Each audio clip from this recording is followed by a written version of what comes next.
This video is made possible by CuriosityStream and Nebula. Watch another brand new full-length companion video to this one in my ongoing Modern Conflicts series that explains the entire course of the 2008 Russian invasion of Georgia, as well as the entire war so far between Russia and Ukraine since 2014 in the Donbass, all of which you can access by signing up for the CuriosityStream Nebula bundle deal for less than $15 a year at curiositystream.com/real-life-lore.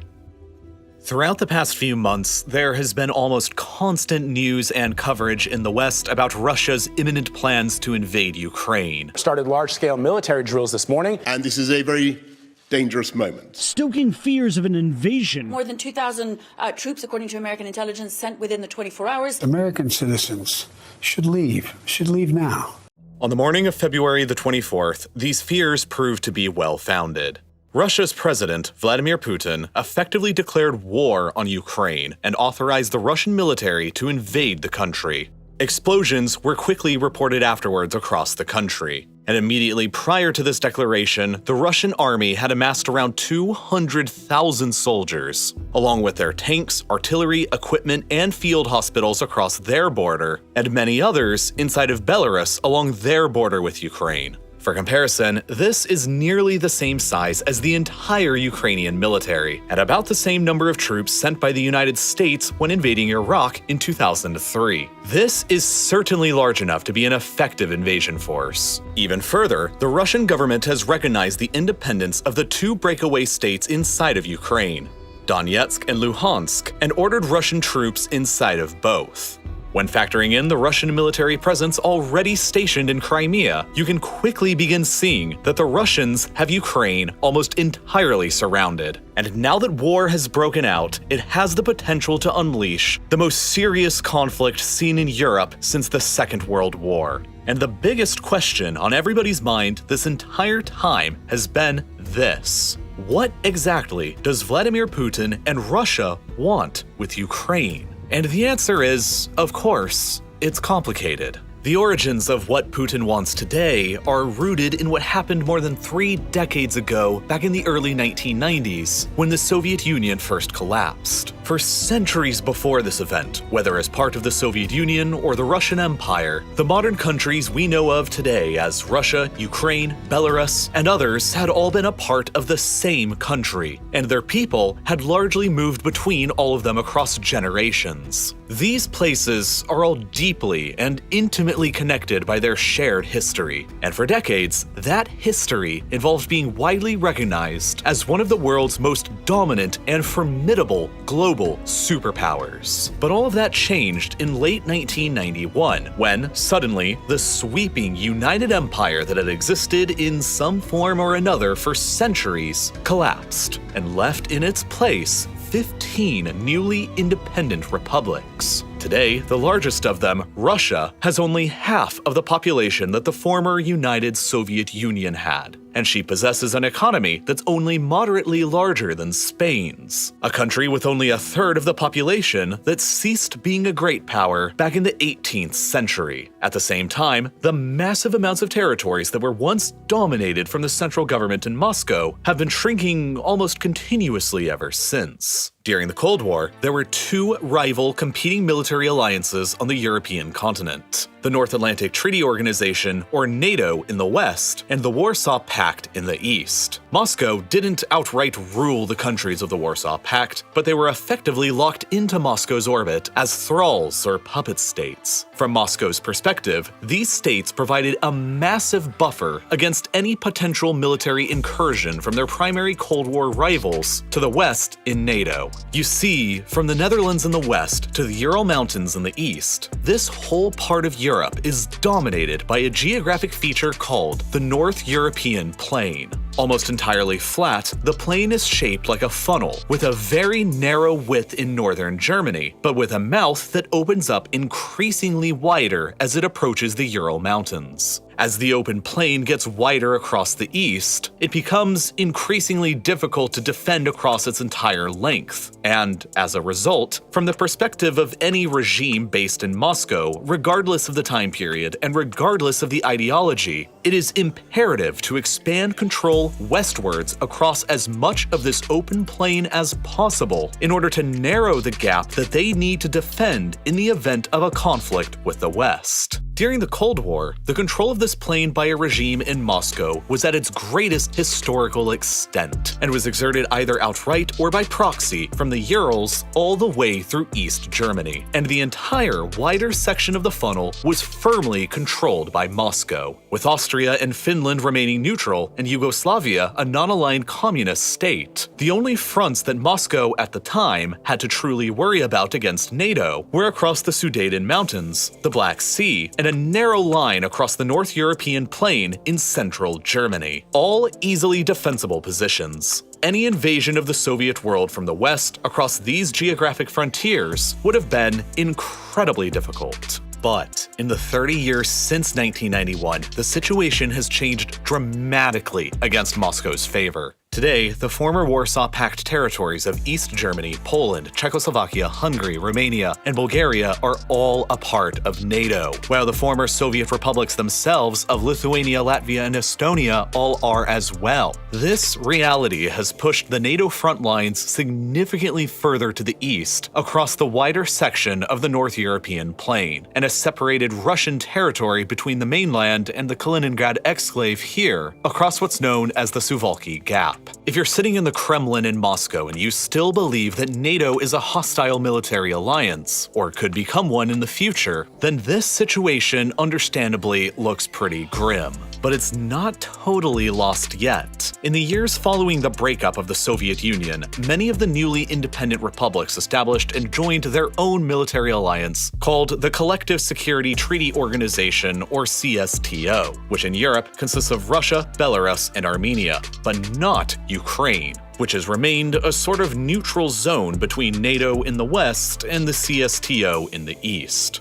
And now, within this lens, you can easily see why Ukraine is currently and always will be a geographic core interest to Moscow. If Ukraine is within Moscow's orbit, then it pushes the CSTO's and Moscow's defensive lines to the Carpathian Mountains in the southwest, and it narrows their exposure across the North European plain to only the eastern border of Poland. And while the Baltic states do lie across the plain as well, CSTO forces could easily encircle them by rapidly advancing across the narrow Suwalki Gap between Kaliningrad and Belarus, and cut them off from the rest of NATO, meaning that they aren't as grave of a geographical threat. Conversely, however, if Ukraine became a NATO member state, it would surge the NATO front lines far beyond the Carpathian Mountains and far across the wider section of the North European plain, and place the new defensible front line across nearly 2,300 kilometers of open, hard-to-defend, flat land, the easternmost section of which would only be a little more than 300 kilometers away from Volgograd, which, if taken, would shut down the entire Volga River and cut off Russia's valuable oil and gas resources coming up from around the Caspian Sea from the rest of the country, as nearly happened during the Second World War, back when the city was better known as Stalingrad. Even further, Belarus, a friendly and loyal CSTO state that is often considered a mere extension of Moscow itself, would suddenly become an indefensible salient protruding deep into the NATO front lines, surrounded entirely by NATO territory on 3 flanks. Thus, Ukraine's outright control by Moscow, or at least neutrality, is essential to the defense of the CSTO and Russia, if you believe that NATO is a hostile aggressor or could become one in the future. But all of this is really only the beginning of what Russia and Putin want from Ukraine. The biggest thing they want of all is energy. While their overall economy is little larger than Spain's, Russia remains a global superpower through the lens of energy resources, and it's specifically oil and gas that is the most critical component to understand about Russia's worldwide ambitions. Across multiple vast oil fields, Russia is the world's second largest producer of oil, ahead of even Saudi Arabia, while at the same time, Russia also possesses the world's largest proven reserves of natural gas, largely across Siberia, which has enabled Russia to become the world's leading exporter of natural gas. The revenues gained from the sale of all these oil and gas exports are the literal foundation for the modern Russian state and Russian power, because they provide as much as 50% of the entire Russian government's budget and represent about 30% of Russia's entire GDP. Russia has used the vast money earned from selling oil and gas abroad to fund their military, pay off debts, save cash, and finance its own restoration as a global great power. Russia is therefore effectively a petrostate, just like Saudi Arabia or Iran, and is the only petrostate located in Europe,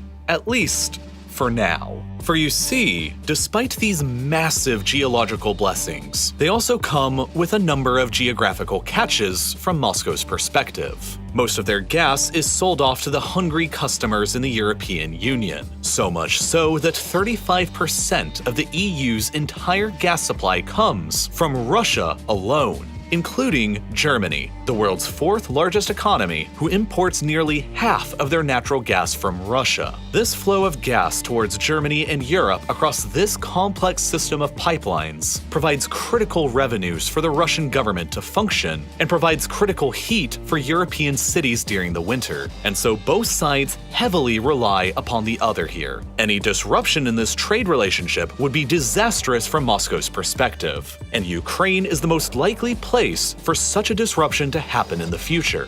Back during the Soviet times, when Russia and Ukraine were both one country, pipelines were built across Ukraine almost like a bridge that transported gas directly from the Siberian sources to the customers in Europe. But then, all of a sudden, after the USSR's collapse, Ukraine was an independent country who was demanding tariffs to the tune of billions of dollars a year from Russia in order to continue using their country as a gas bridge to Europe. And Russia had no other choice but to agree, because the pipeline infrastructure anywhere else didn't yet exist. As late as 2005, 80% of Russia's gas exports heading to Europe were still flowing across pipelines through Ukraine. But in the decades since, Russia has sought to solve this over-reliance on Ukraine by building multiple new pipelines that avoid Ukraine entirely, like Yamal Europe across loyal Belarus, Nord Stream 1 and 2 beneath the Baltic that go directly from Russia to Germany, Moscow's largest single customer, along with South Stream, Blue Stream, and Turk Stream beneath the Black Sea. By 2024, Russia has plans to completely cease all of their gas exports through Ukraine entirely, and the government will save billions of dollars in tariffs as a result. But that is hardly what has been so threatening about Ukraine recently. Significantly more menacing to the perspective of Moscow was the discovery, for the first time in early 2012, that Ukraine's exclusive economic zone within the Black Sea may contain more than 2 trillion cubic meters worth of natural gas,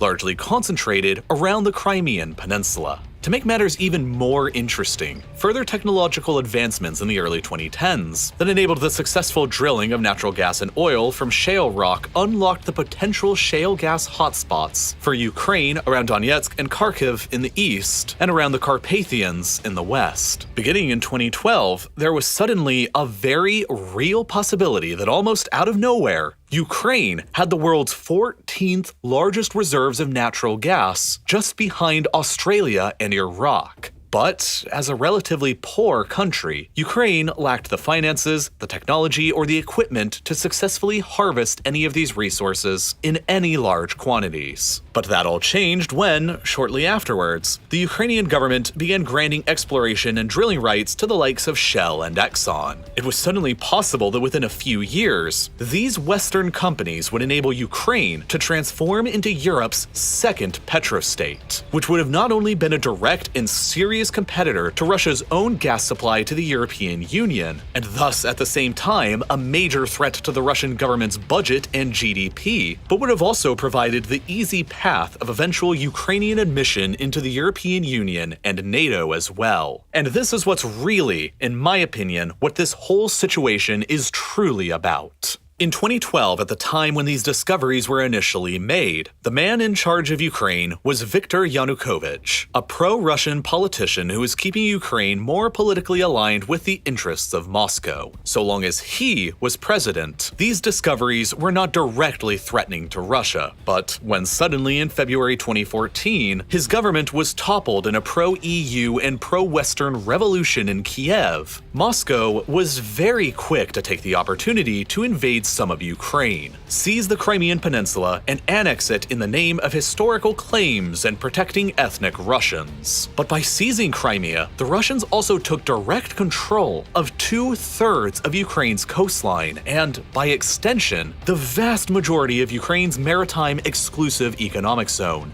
And, most critically, an estimated 80% of Ukraine's potential offshore oil and gas reserves. In addition, billions of dollars worth of drilling equipment and other assets in the peninsula were seized by the Russians, all of which completely crippled the Ukrainian government's future potential to challenge Russia's gas supremacy in Europe. To make matters even worse from Ukraine's perspective, the areas of Ukraine that are the most rich in shale gas are located very near to the most major conflict zones encouraged and funded from Moscow, with the Donetsk and Luhansk rebellions here and the Transnistria breakaway republic in Moldova over here, which, in my view, is not a coincidence. As a result, Shell and Exxon both backed out from all of their contracts with the Ukrainian government shortly afterwards, leaving Ukraine with no capability to extract the remaining resources themselves, and no capability to challenge Russia's occupation of Crimea. From the perspective of Putin and his regime, these were all mandatory actions to take in order to curb a Western-oriented Ukraine from ever selling major supplies of gas to Europe that would threaten his own regime's primary source of wealth and power. Ukraine had to be dismembered to protect himself and the other oligarchs who are in power. But there's more. Under Putin, Russia can't ever give Crimea back to Ukraine, because it would surrender the entire exclusive economic zone and all of the gas resources within it back, along with the strategic port city of Sevastopol, one of the very few year-round ice-free ports that the Russian Navy can use and needs to operate throughout the Black Sea and the Mediterranean.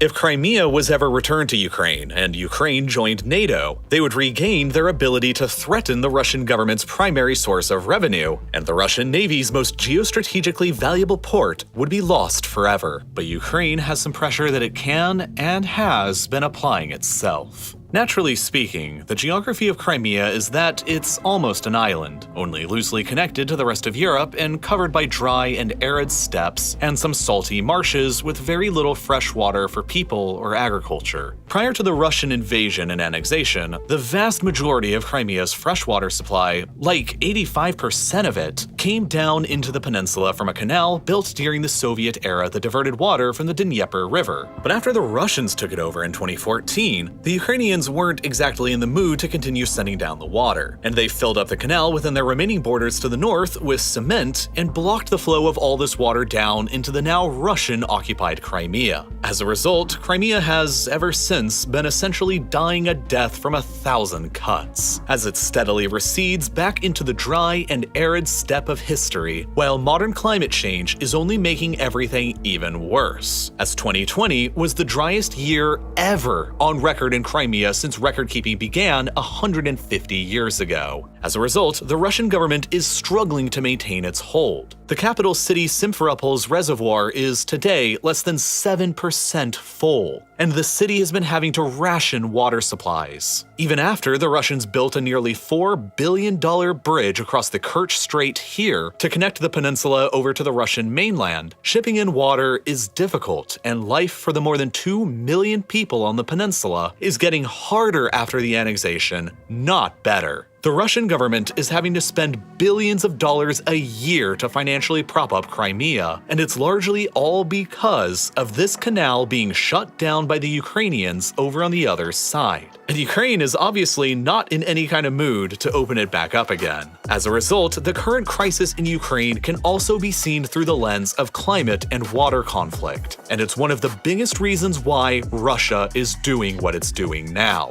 The current Prime Minister of Ukraine, Volodymyr Zelensky, monarchy, has stated on multiple occasions that the primary goal going forward for the Ukrainian nation is the reclamation of the Crimean Peninsula from Russia. Currently, Ukraine has no realistic capability to challenge the overwhelmingly more powerful and capable Russian military. But in the future, were Ukraine to join NATO and a murky conflict breaks out between themselves and Russia over Crimea, or in the eastern rebel-occupied Donbass where it may be unclear who started it, it's hypothetical that Ukraine could trigger Article 5 of the NATO treaty, which states that, quote, "If a NATO ally is the victim of an armed attack, each and every other member of the alliance will consider this act of violence as an armed attack against all members and will take the actions it deems necessary to assist the ally attacked." Therefore, in the future, the fear of those in power in the Kremlin is that Ukraine will bring in the rest of NATO to fight Russia in taking back Crimea, and that is a war that Moscow knows it will lose. Not only because of NATO's much more advanced military capabilities, but because of Russia's own internal demographic problems. Ever since the collapse of the Soviet Union, Russia's deaths have exceeded her births, while the nation's fertility rate has been among the lowest in the world. And so the country's population has been shrinking almost continuously ever since. But since the COVID-19 pandemic began in 2020, this shrinking population problem has only gotten even worse, and Russia is currently undergoing its largest peacetime decline in people ever. In all of recorded history, even worse than during the 1990s right after the Soviet collapse. Right now, Russia has around 25 million men within the country who are of military service age, but the government knows that as time continues on, that potential pool of manpower is only going to get smaller and smaller. Therefore, it could be reasoned behind the inner walls of the Kremlin that the longer Russia waits to act upon Ukraine, the more difficult it is going to become in the future,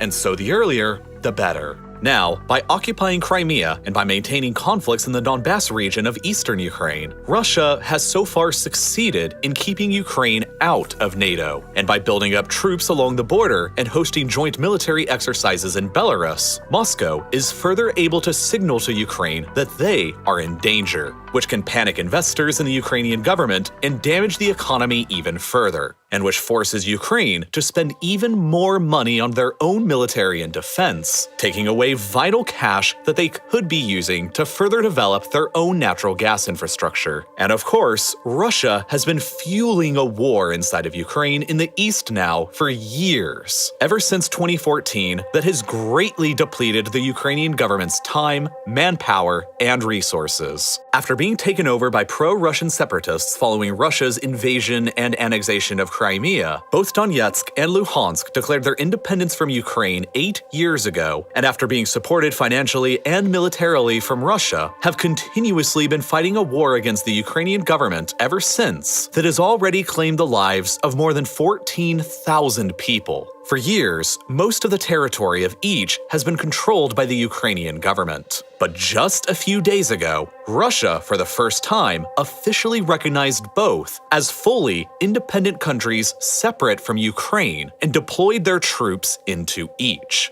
Right now, as I made this video, it's still unclear what exactly Putin is ultimately planning for Ukraine. He may only be plotting a limited strike into the country in order to permanently sever both Donetsk and Luhansk from the country, as he did with Crimea 8 years previously, and effectively occupy each. He may also be plotting a further limited strike from Crimea in order to neutralize the block in the canal in order to free up Crimea's struggling water supply. He may be planning to go further, though, to ensure that this situation never happens again, and push Russian territory all the way to at least some of the Dnieper River to simultaneously stabilize Crimea's geographic position by freeing up the water supply, deny even more of Ukraine's coastline and access to natural gas reserves, and set up a stronger potential defensive line against any attack from the west along the Dnieper River's banks. Alternatively, he may also be planning a southern takeover of Ukraine, which would simultaneously bring Donetsk and Luhansk into Russia, link up Crimea with the Dnieper River and the canal, block off Ukraine from the rest of the Black Sea, and transform the country into a landlocked state, permanently removed from any remaining offshore gas deposits, and link up mainland Russian territory with both Crimea and loyal Transnistria in the west. Or he may really be planning an all-out assault to take over the entire country, so as to guarantee that Russia and the CSTO's defensive lines against NATO are pushed further back towards the more narrow opening of the North European plain between the Carpathian Mountains and the Baltic Sea across the border of Poland, and in so doing, guaranteeing that Ukraine will never be used against them and that Belarus will never become an indefensible salient. From there, Russian provocations into Moldova are almost a certainty next. Another former Soviet state who isn't a member of NATO and conveniently already has a pro-Russian breakaway state that Russia will eventually get around to recognizing as well. Transnistria. It's all a part of Putin's repeatedly stated goal of bringing back the old Soviet and Russian empire for the 21st century.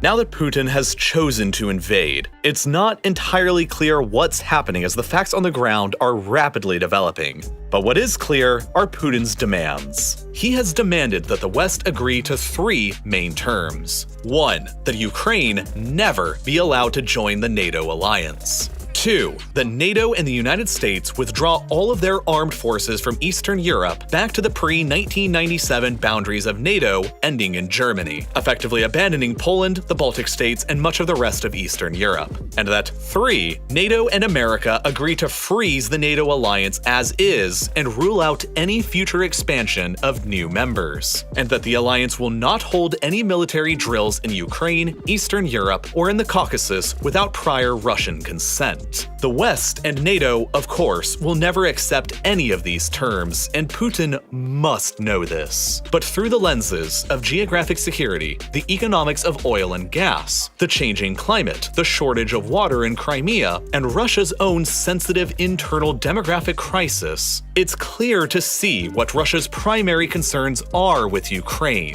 and only time will tell how Russia and Vladimir Putin act upon those concerns. But by analyzing how Putin has acted before during times of crisis, we can likely figure out how he'll act again in the future. The recognition of both Donetsk and Luhansk as independent countries and the deployment of Russian troops into both, before launching the full-scale invasion across the entire country next, mirrors a striking, uncanny resemblance to exactly what Putin and the Russian government did against Georgia 14 years previously, back in 2008. Back then, the Russian army invaded the country of Georgia in what would ultimately become the first European war of the 21st century. 2 pro-Russian breakaway provinces inside of Georgia, Abkhazia and South Ossetia, were each recognized by Russia as fully separate and independent countries, and then, by using the pretext of Georgian occupation of both, Russia deployed troops into both and, from there, initiated a full-scale land, sea, and air invasion across the rest of Georgia.